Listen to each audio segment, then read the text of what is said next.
Hello friends, आप सभी का हमारे यूट्यूब चैनल आर के ब्रदर्स एकेडमी में स्वागत है। आज का हमारा टॉपिक है ब्रेव न्यू वर्ल्ड, जिसे एल्डस लियोनार्ड हक्सले के द्वारा लिखा गया था, जिनका जन्म 26 जुलाई 1894 में हुआ था और उनकी डेथ 22 नवंबर 1963 में हुई थी। ये इनका 5th नॉवल है और इस टॉपिक को पब्लिश करवाया गया था 1932 में। इस टॉपिक में 3 रूल्स के बारे में भी जिक्र किया गया है, जिसमें से पहला no privacy, second no family, third है नो मोनोगेमी। तो चलिए इस टॉपिक को स्टार्ट करने से पहले हम लोग इसके मेन कैरेक्टर्स के बारे में समझ लेते हैं। ओके, तो फर्स्ट कैरेक्टर है बर्नार्ड, जो कि एक वर्कर है हैट्चरे वर्ल्ड स्टेट का। नेक्स्ट कैरेक्टर है लेनिना, ये भी एक वैक्सीनेशन वर्कर है जो हैट्चरे वर्ल्ड स्टेट का। फिर नेक्स्ट कैरेक्टर है द डायरेक्टर, ये हेड रहते हैं हैट्चरी वर्ल्ड स्टेट का। ओके, फिर नेक्स्ट कैरेक्टर है मुस्तफ़ा मॉन्ड, ये एक हायर ऑफिसर रहते हैं। फिर नेक्स्ट कैरेक्टर है हेलम हॉल्ज, जो कि बर्नार्ड के दोस्त रहते हैं और साथ ही साथ एक राइटर भी रहते हैं और ये भी काम करते हैं हैट्चरे वर्ल्ड स्टेट में। फिर नेक्स्ट कैरेक्टर है जॉन, जो कि बेटा रहता है लिंडा और डायरेक्टर का। और फिर नेक्स्ट कैरेक्टर है लिंडा, जो कि डायरेक्टर की पत्नी रहती है। स्टार्ट करते हैं और इसे हम लोग समझने की कोशिश करते हैं। ब्रेव न्यू वर्ल्ड, ये जो नॉवेल है ये फ्यूचर की दुनिया के बारे में है, जिसे ब्रेव न्यू वर्ल्ड कहा गया। हो सकता है आने वाले वक्त में इस तरीके की चीज़ें, इस तरीके की घटनाएं हमारे साथ घटे, इसके लिए इस टॉपिक में जिक्र किया गया है। बस ये काल्पनिक है। ओके, लंदन में वर्ल्ड स्टेट नाम का शहर होता है, जहाँ के नागरिक आर्टिफिशियल तरीके से पैदा किए जाते हैं। मतलब कोई भी औरत गर्भ धारण नहीं करती थी, बल्कि हैट्चरी में आर्टिफिशियल कोख के जरिए बच्चे पैदा होते थे। मतलब जनरल गर्भ धारण नहीं करती थी महिलाएं, बल्कि आर्टिफिशियल वे में कोख धारण करवाया जाता था और उससे बच्चे पैदा होते थे। मतलब कंप्लीटली वही मैकेनिकल टाइप से हम कह सकते हैं। ओके, फिर उन्हें कंडीशनिंग के जरिए 5 क्लासेस में बदल दिया जाता था। कौन कौन से क्लासेस थे? पहला क्लास था अल्फा, दूसरा beta, alpha, beta, gamma, delta and इप्सिलन। 5 हो गया। अल्फा क्लास के नागरिकों को सबसे इंटेलिजेंट बनाया जाता था। अल्फा क्लास के नागरिकों को आगे चलकर वे लीडर और थिंकर बनते थे। ऐसे ही बाकी क्लासेस को कम बुद्धि दी जाती थी और उनका शरीर भी कमजोर कर दिया जाता था। इप्सिलन क्लास वालों को मजदूर बनने के लिए कंडीशन किया जाता था। उन्हें बचपन में कम ऑक्सीजन दी जाती थी, जिससे उनका ब्रेन डेवलप नहीं हो पाता था और वे मंदबुद्धि रह जाते थे। केमिकल ट्रीटमेंट से उनकी हाइट भी कम कर दी जाती थी और वे शरीर से भी कमजोर होते थे। ऐसे ही तरह तरह की कंडीशनिंग करके मनमर्जी के पर्सनैलिटी ट्रेट्स नागरिकों को दिए जाते थे। वर्ल्ड स्टेट के नागरिकों के रोमांस के इमोशन को खत्म कर दिया जाता था और सीधे सेक्सुअल रिप्रोडक्शन के लिए प्रोग्राम कर दिया जाता था उनके अंदर। पेरेंटिंग और मैरिज जैसे इमोशन भी दिमाग से हटा दिए जाते थे। सब कंडीशनिंग करके हटा दिया जाता था प्रोग्रामिंग के जरिए। इससे कोई भी प्यार मोहब्बत में नहीं पड़ता था। नए नागरिक पैदा करने वाले इस लैब में, मतलब हैट्चरी में, 3 लोग काम करते थे। कितने लोग? 3 लोग। फर्स्ट है लेनिना, बहुत ही खूबसूरत लड़की थी जो एम्ब्रोज, मतलब होता भ्रूण की वैक्सीनेशन का काम करती थी। दूसरा व्यक्ति थे बर्नार्ड, एक साइकोलॉजिस्ट थे। उन्हें स्लीप लर्निंग टेक्निक आती थी, जिससे उसने अपनी बहुत सी प्रोग्रामिंग को रिमूव कर दिया था। इससे उनके नेचुरल इमोशन वापस आ गए थे। वो लेनिना को चाहता था, लेकिन वो देखने में ज़्यादा अच्छी नहीं थी, इसलिए लेनिना उसमें सेक्सुअल इंटरेस्ट नहीं दिखाती थी।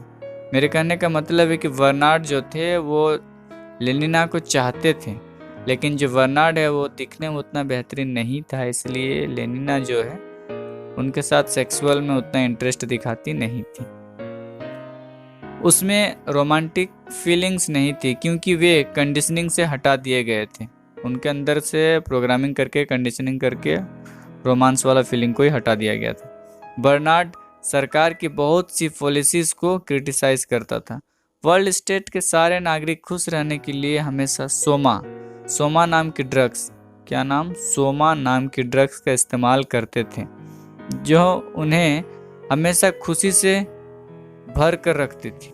उन्हें पेन का पता ही नहीं चलता था कि उन्हें कोई दर्द है, बस वे लोग मुस्कुराते हंसते रहते थे उस सोमा ड्रग्स की वजह से। बर्नार्ड इस ड्रग्स का भी विरोध करता था। उसके विरोधी स्वभाव के कारण हैचरी का डायरेक्टर, जो उसका बॉस था, उसे देश से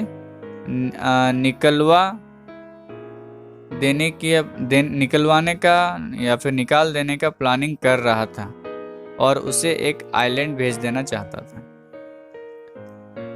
हेलम हॉल्ड्स एक राइटर थे और बर्नार्ड के दोस्त भी थे, हेलम हॉल्ड्स। लेकिन वर्ल्ड स्टेट में पेन ना होने की वजह से वो अपने क्रिएटिव टैलेंट का सही इस्तेमाल नहीं कर पाते थे। उनके दोस्त, बर्नार्ड के दोस्त। एक बार बर्नार्ड और लेनिना घूमने के लिए न्यू मैक्सिको जाते हैं। वहाँ वे सैवेज रिजर्वेशन नाम की जगह को देखते हैं। वे देखते हैं कि सैवेज रिजर्वेशन में लोग नेचुरल तरीके से पैदा होते हैं, उन्हें बीमारियां लगती है, वे बूढ़े होते हैं, उनकी अपनी भाषा, कल्चर और जीवन शैली है, वह दुख सुख का अनुभव करते हैं। जबकि वर्ल्ड स्टेट में ऐसा नहीं है। वहाँ के लोगों को ना बीमारी होती थी, ना ही वह बूढ़े होते थे, और सोमा नाम के ड्रग्स की वजह से उन्हें पेन का भी, दर्द का भी एहसास नहीं होता था। फिर सैवेज रिजर्वेशन में बर्नार्ड और लेनिना को लिंडा नाम की एक महिला और उनका बेटा जॉन मिलते हैं। लिंडा जो थी वो भी कभी वर्ल्ड स्टेट से यहाँ अपने ग्रुप के साथ घूमने आई थी। लिंडा पहले कहाँ रहती थी? वर्ल्ड स्टेट में। फिर घूमने के लिए वो आई थी सैवेज रिजर्वेशन और गलती से यहीं पर छूट गई थी। और जिस वक्त छुट्टी थी उस वक्त वो प्रेग्नेंट थी। अब प्रेग्नेंट होने की वजह से, चूँकि जो सैवेज रिजर्वेशन के लोग थे, ये लोग सब कुछ नेचुरल तरीके से करते थे, और जबकि ये लिंडा थी वो तो वर्ल्ड स्टेट की थी, वहाँ तो सारा चीज़ प्रोग्रामिंग से होता था। तो जिस कारण से यहाँ के लोग, सैवेज रिजर्वेशन वाले जो लोग थे, वो लिंडा को पसंद नहीं करने लगे, उसे बाइकआउट करने लगे। ओके, क्योंकि लिंडा जो थी उसमें प्रोग्रामिंग किया हुआ था और उसे सेक्स को लेकर कोई भी शर्म महसूस नहीं होता था। उसके दूसरे विचार भी यहाँ के लोगों से नहीं मेल खाते थे, इसलिए लोग हमेशा उससे बुरा व्यवहार करते थे। लिंडा ने अकेले ही वहाँ जीवन यापन किया। समय के साथ उसने जॉन नाम के लड़के को जन्म दिया। जॉन को भी लोगों ने कबूल नहीं किया। लिंडा ने जॉन को खुद ही पढ़ाया लिखाया। उसने उसे 2 किताबें दी थी, एक साइंस की किताब थी और दूसरी शेक्सपियर के सारे नाटक थे उस किताब में। जॉन को सारा ज्ञान इन्हीं 2 किताबों से मिला, क्योंकि सैवेज रिजर्वेशन में कोई स्कूल भी नहीं था। शेक्सपियर को पढ़कर जॉन को रोमांस के कॉन्सेप्ट के बारे में पता चला था। लिंडा बताती है कि जॉन हैचरे के डायरेक्टर का बेटा है। ये हैचरे के डायरेक्टर मतलब वही वर्ल्ड स्टेट वाला, ठीक है। लिंडा जॉन के साथ वापस वर्ल्ड स्टेट जाना चाहती है। जॉन भी ब्रेव न्यू वर्ल्ड को देखना चाहता है। बर्नार्ड को भी एक आइडिया सूझ गया था। वह डायरेक्टर की बेइज्जती करना चाहता था, क्योंकि डायरेक्टर तो इसको दूसरा आइलैंड भिजवाने के फिराक में था, क्योंकि जो बर्नार्ड है वो सारे चीज़ों को अपोज करता था, इसलिए डायरेक्टर इसको प्लान किया था कि इसको दूसरा जगह भिजवा देंगे। तो बर्नार्ड को भी यहाँ पे मौका मिल जाता है और वो भी बदला लेने का आइडिया सोचता है वो भी। फिर वे चारों वापस लंदन के वर्ल्ड स्टेट में पहुँच जाते हैं। कौन कौन? अभी जो थे बर्नार्ड और उसके साथ एक गई थी लड़की, ये दोनों गए थे वही रिजर्वेशन, सैवेज रिजर्वेशन में। अब ये लोग वापस फिर से आ रहे हैं वर्ल्ड स्टेट में, ठीक है। चारों कोई, वो बर्नार्ड, उनके साथ जो महिला गई थी वो, और उसके बाद लिंडा और उसका बेटा जॉन। अब यहाँ आने के बाद क्या होता है, जॉन जो होता है डायरेक्टर को सबके सामने पिता बोलता है, पापा कह के पुकारता है। तो वर्ल्ड स्टेट के लोगों को यह पसंद नहीं आता है। क्यों पसंद नहीं आता है? क्योंकि डायरेक्टर जो आर्टिफिशियल तरीके से नागरिक पैदा करता है, लोग पैदा करता है, उसका खुद का बेटा नेचुरल तरीके से पैदा हुआ है और उसकी कोई कंडीशनिंग भी नहीं हुई है और वे इमोशन से भरा हुआ है। शर्म इतना ज़्यादा इस बात से डायरेक्टर को शर्म आता है कि वह खुद डायरेक्टर के पद से इस्तीफा दे देता है। इससे बर्नार्ड जो होता है उसको तो प्लान किया गया था ना कि देश से निकाला जाएगा, तो बर्नार्ड उस देश से निकाला नहीं जाता है, वो बच जाता है क्योंकि डायरेक्टर अपने पद से इस्तीफा दे देते हैं। बर्नार्ड इन सारे घटनाक्रम की वजह से एक सेलिब्रिटी जैसा बन जाता है। वर्ल्ड स्टेट के सब लोगों को पता चल गया था कि बर्नार्ड अपनी ट्रिप से लौटते वक्त एक जंगली जॉन को साथ ले आया है। अब वर्ल्ड स्टेट के लोग जॉन को जंगली इसलिए कह रहे हैं क्योंकि जॉन एक नॉर्मल तरीके से पैदा हुआ बच्चा है, जबकि वर्ल्ड स्टेट के जितने भी लोग हैं वो सब आर्टिफिशियल वे में पैदा हुए हैं। धीरे धीरे जॉन साहित्य में रुचि रखने लगता है और हेलम होल्ड्स का दोस्त बन जाता है। ओके, वह बर्नार्ड द्वारा आयोजित समारोह और पार्टियों में नहीं जाता है। उसे ब्रेव न्यू वर्ल्ड के लोग अंदर से खाली लगते हैं। वो उन्हें बिना इमोशन वाले जोम्बिया की तरह मानता है। जॉन से बढ़ती दोस्ती के कारण बर्नार्ड को हेलम होल्ड से ईर्ष्या होने लगती है। बर्नार्ड का ही दोस्त रहता है ना हेलम होल्ड, लेकिन अभी क्या होता है, जब जॉन आ गया है तो जॉन से उसकी दोस्ती हो जाती है हेलम होल्ड। उधर जीवन भर दुखी रही लिंडा हमेशा सोमा ड्रग्स लेती है ताकि वो बाकी की ज़िंदगी कम से कम खुशी खुशी रहे। सोमा ड्रग्स को लेने से हमें दुख का, दर्द का एहसास नहीं होता है, इसीलिए। इसी बीच लेनिना और जॉन एक दूसरे के प्रति आकर्षित हो जाते हैं। लेनिना कौन? ये बर्नार्ड के साथ गई थी कहाँ? वही सैवेज रिजर्वेशन जो था वहाँ पर गई थी। ओके, तो अभी कौन कौन अट्रैक्ट हो रहे हैं? लेनिना और जॉन। लेकिन जॉन जो है वो डायरेक्ट सेक्स के लिए कंडीशनड नहीं हुआ था। मतलब ये तो नेचुरल था ना, तो इसमें इमोशन आने चाहिए फिर ना सेक्स होगा। तो ये डायरेक्ट सेक्स के लिए रेडी नहीं था क्योंकि वो सैवेज रिजर्वेशन में पैदा हुआ था। बिल्कुल सही बात है। जबकि लेनिना में प्यार मोहब्बत वाले इमोशन हटा दिए गए थे प्रोग्रामिंग करके। वो सिर्फ सेक्स और आनंद के लिए प्रोग्राम की गई थी, इसलिए दोनों एक दूसरे को समझ ही नहीं पा रहे थे। एक दिन लेनिना ने जॉन को जबरदस्ती सीड्यूस करना चाहा, मतलब अपने बस में करना चाहा। गुस्से में जॉन ने लेनिना पर हमला कर दिया। जब वो जबरदस्ती कर रही थी तो हमला कर देता है जॉन। लेकिन तभी लिंडा के बीमार होने की खबर मिलती है तो जॉन भागा भागा हॉस्पिटल पहुंच जाता है। लिंडा कौन है? जॉन की माँ है। जहाँ लिंडा जो थी वो मृत्यु के कगार पर थी, तभी वहाँ कुछ खड़े लड़के जो थे वो डेथ कंडीशनिंग लेकर लौट रहे होते हैं। इस कंडीशनिंग से लोगों को किसी के मरने का दुख नहीं होता है। तभी कुछ लड़के कमेंट पास करते हैं कि लिंडा देखने में बहुत ही भद्दी कैसे है। जॉन ये कमेंट सुन लेता है, वो गुस्से में भर जाता है और एक लड़के को पीट देता है। कुछ समय बाद लिंडा की मृत्यु हो जाती है। माँ की मृत्यु से दुखी होकर जॉन रोने लगता है। उसे रोता देखकर आसपास के लोगों को आश्चर्य होता है और वे सोचते हैं कि यह आदमी ऐसा बर्ताव क्यों कर रहा है। क्यों लोगों को आश्चर्य हो रहा है? क्योंकि ये सभी लोग वर्ल्ड स्टेट के हैं और यहाँ पर सोमा नाम का ड्रग्स लेते हैं, जिसलिए दुख दर्द का पता ही नहीं चलता है। ओके, इसके बाद क्या था, वापस जाते हुए जॉन को डेल्टा कास्ट के कुछ लोग सोमा ड्रग्स राशन की दुकान राशन की तरह लेते हुए मिलते हैं। सोमा ड्रग्स बिल्कुल ओपन बिकता है, जैसे हम लोग राशन का सामान खरीदते हैं ना, वैसे ही। जॉन उन्हें रिवोल्ट करने के लिए प्रेरित करता है। वो उन्हें कहता है कि केवल डेल्टा कास्ट ही हमेशा मजदूरी क्यों करें, इन्हें तो ऐसे ही प्रोग्रामिंग किया गया था ना, उन्हें भी बड़ी बड़ी पोस्ट का अधिकार होना चाहिए। फिर वो सोमा ड्रग्स के पूरे स्टॉक को खिड़की से बाहर फेंक देता है। कौन? ये सारा काम जॉन कर रहा है। सोमा की कमी से डेल्टा कास्ट के लोगों में गुस्सा गुस्सा तथा इमोशन जाग जाता है और वे रिवोल्ट कर देते हैं। वह दंगा होने लगता है। इसी बीच बर्नार्ड और हेल्महोल्ट्ज भी जॉन के साथ वहां पर पहुंच जाते हैं। ओके, कुछ देर बाद पुलिस आ जाती है और सोमा ड्रग्स का छिड़काव करती है। इससे डेल्टा कास्ट के लोग फिर से शांत हो जाते हैं और दंगा बंद कर देते हैं।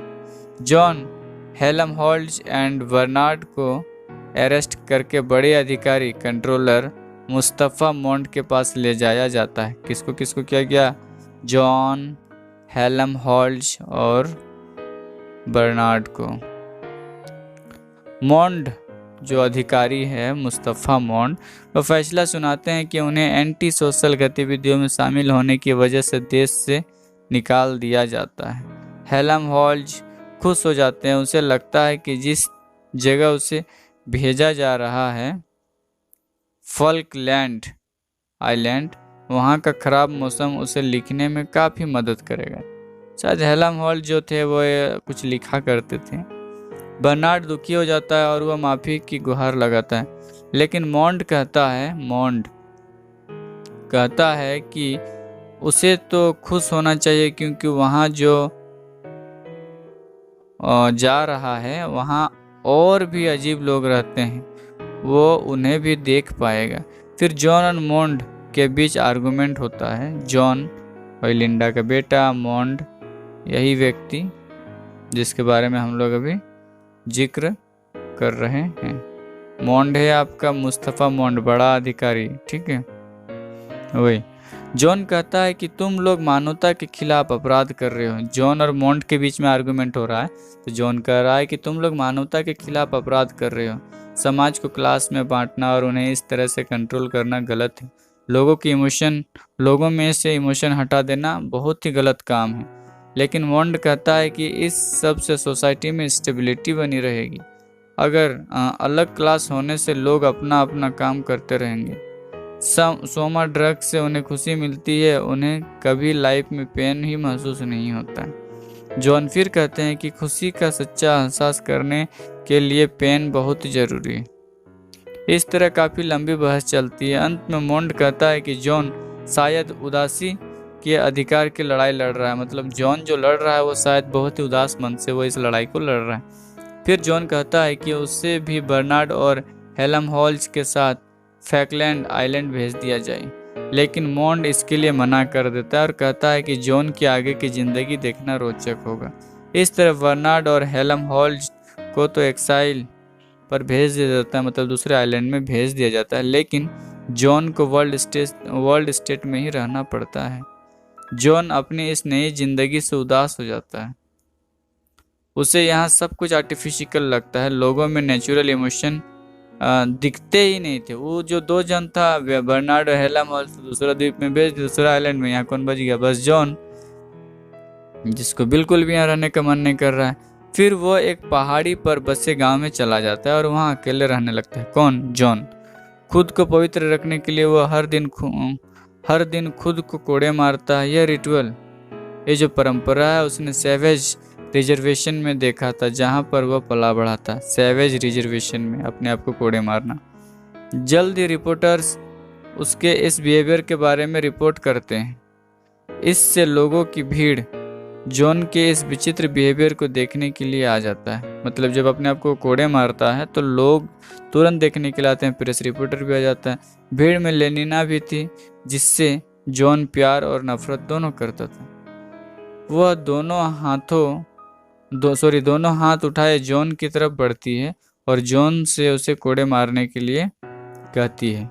मतलब लेनिना जो है वो किससे प्यार कर रही है?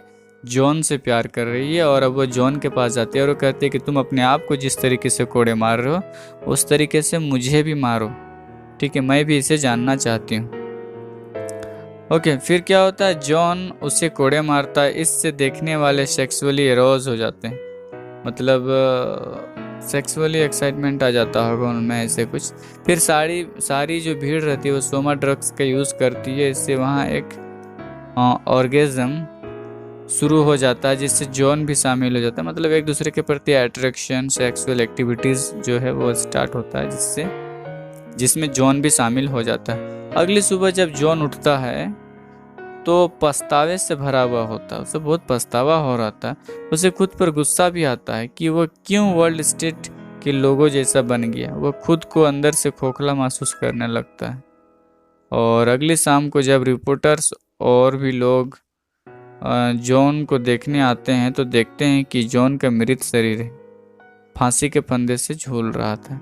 मतलब जॉन को यहाँ का जो रहन सहन है आर्टिफिशियल वाला, वो बिल्कुल भी पसंद नहीं आता है, जिस कारण से वो अपने आप को बर्दाश्त नहीं करने की वजह से खुद फांसी लगाकर आत्महत्या कर लेता है। और इस तरीके से यह जो टॉपिक है वो समाप्त हो जाता है। धन्यवाद।